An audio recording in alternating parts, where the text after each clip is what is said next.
So we've been working through this concept of détente where Western powers, the United States and Western Europe, are trying to cooperate with Eastern Bloc countries, the Soviet Union and its communist allies, and the world is slowly getting to a place where they're starting to agree to more things.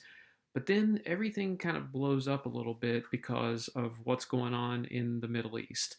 You're going to see Egypt make a move on Israel again, and it's going to turn out really ugly. What happens is you have the new president, Anwar Sadat. He was the number two man to the former Egyptian president, if you remember, Gamal Abdel Nasser. After Nasser dies, Sadat takes over in Egypt, and he wants back the Sinai Peninsula, which had been lost to Israel in the Six Day War in the 1960s.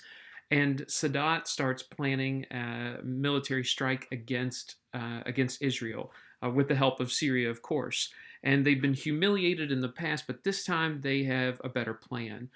This conflict is going to be called the Yom Kippur War because Egypt is going to strike at Israel on Yom Kippur, the holiest day, or one of the holiest days in the Jewish tradition. It's the Day of Atonement, where ultimately the Israeli people are trying to atone for their sins to God. And it's a celebration or a day where you're least likely to think someone would attack. But Egypt and Syria are going to launch an attack against Israel. And initially, the attack goes really well. They catch Israel completely off guard. Uh, and it looks like they're going to be able to reclaim some of the land that they lost, if not all of it.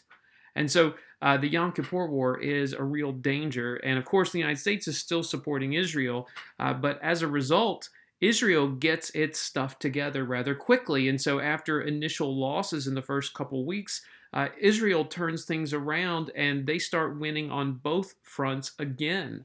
And when the dust settles on this short conflict, this relatively short conflict, Israel maintains its position holding the Sinai Peninsula, the Gaza Strip, and the Golan Heights in the north against Syria. And once again, Egypt and Syria are embarrassed as a result of what has transpired in another failed attempt at regaining the land that they refer to as Palestine for Palestinian Arabs. And as a result, Israel's victory and the support from the United States is going to cause a bit of a problem. After this conflict started, the stability of this region is always in question, and the Arab countries are a little bit frustrated with the United States for continually supporting Israel, and they are going to enact an oil embargo. They're going to stop giving or trading so much oil to the United States and other allies who supported Israel in this conflict. And this is going to cause a number of problems for the United States and the world as a whole. There's going to be a huge energy crisis in the 1970s as a result of the Middle East on multiple occasions cutting back the amount of oil that they are selling to the rest of the world. And you see one of the immediate effects is a huge spike in the price in oil. Oil in about a short time frame quadruples in price. Imagine now, at the time I'm recording this, gas is hovering around $3.30 a gallon. Imagine if in less than a year that price were to go to about $13 a gallon. I mean, people would greatly have to restrict how they travel. And the results of this are economic in a number of ways. Obviously, the price of oil goes up, but the fact that there's a shortage also means that you're going to have an increased demand for it. And gas stations don't have enough gas for everybody. Plus, they have real issues with people trying to steal gas, or what people might do is they would fill up their car and also bring a couple of gas gallon tanks with them, things that you use like to fill up your lawnmower with, and they would bring extra tanks with them to fill those up. And so they had to start rationing, and there'd be limits in place. People obviously very upset because in many cases somebody would try to siphon the gas out of your automobile. You see that people would resort to some interesting measures in order to deal with that.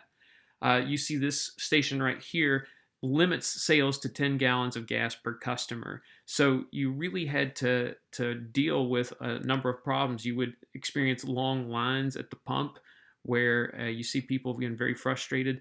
Many different gas stations started implementing policies where if your license plate began with a letter, you could get gas only on certain days, and if it had a number, it would be the other days, like a Monday, Wednesday, Friday, Tuesday, Thursday, Saturday type thing. Most gas stations were closed on Sunday back then. They weren't open all the time like they are now. But things change to a major degree, and we also have to remember too that oil production matters not only for refinement into gasoline, but oil is used in a number of plastics. Oil is also used in a lot of machines, and gasoline is used in a lot of machines in factories. So gasoline and the oil crisis are going to affect us in a number of ways. Now, the one upside to this is that it does force automakers to change what they do in terms of making cars. Cars used to be immense gas guzzlers. You can kind of see in this picture, there's some large automobiles. People started opting towards cars that were more fuel efficient. Auto manufacturers like GM, Ford, Chrysler, Toyota have to start making more fuel efficient automobiles to appeal to people because the gas prices, while they do diminish over time, they never go back to what they were. The oil embargo is a bit of a problem. And this affects everybody all over the world, and it's going to cause economic problems and inflation for not just the United States, but everyone else. So the oil embargo causes a bit of a problem. But one thing that's interesting, though, after the Yom Kippur War, Anwar Sadat is going to change his approach. He realizes the futility of trying to gain back this land through war, so he actually reaches out and makes overtures that he's ready to work out a peace agreement. And he reaches out to the Israeli authorities, and U.S. President Jimmy Carter is going to be he's going to be the intermediary, the mediator for this agreement. And you can see that in this little graphic here, the Israeli army had taken quite a bit of land and possessed it for some time, including the Sinai Peninsula, the West Bank, and the Golan Heights, and the Gaza Strip. And so Israel's like, let's talk about getting back your land for something in exchange for us. And you have to realize, too, that Israel is willing to give up this land because, for example, the Sinai Peninsula, even though the Israeli government and army control it, it's still a land mostly of Egyptians. So you've got a hostile people, and you really don't want to deal with that if you can find a way around it. What results, and you see right here, the Israeli president and Anwar Sadat are shaking hands, and this is a big deal for these two men to shake hands because Sadat had just invaded his country 6-7 years prior. So for them to be shaking hands is quite an arrangement. Jimmy Carter there in the background too. And they're going to come up with something called the Camp David Accords. Those are going to be the agreements. The picture you just saw with the leaders all there are at Camp David, the American president's special little camp for like a getaway or retreat area. You see the men standing together at a formal assessment or a formal announcement of the peace agreements. And the concept was land for peace. Egypt would get back the Sinai Peninsula in exchange for officially recognizing Israel as a nation and their right to exist. And the rest of the Arab world felt very betrayed by this, that the Egyptians sold out the Palestinians just so they could get their land back.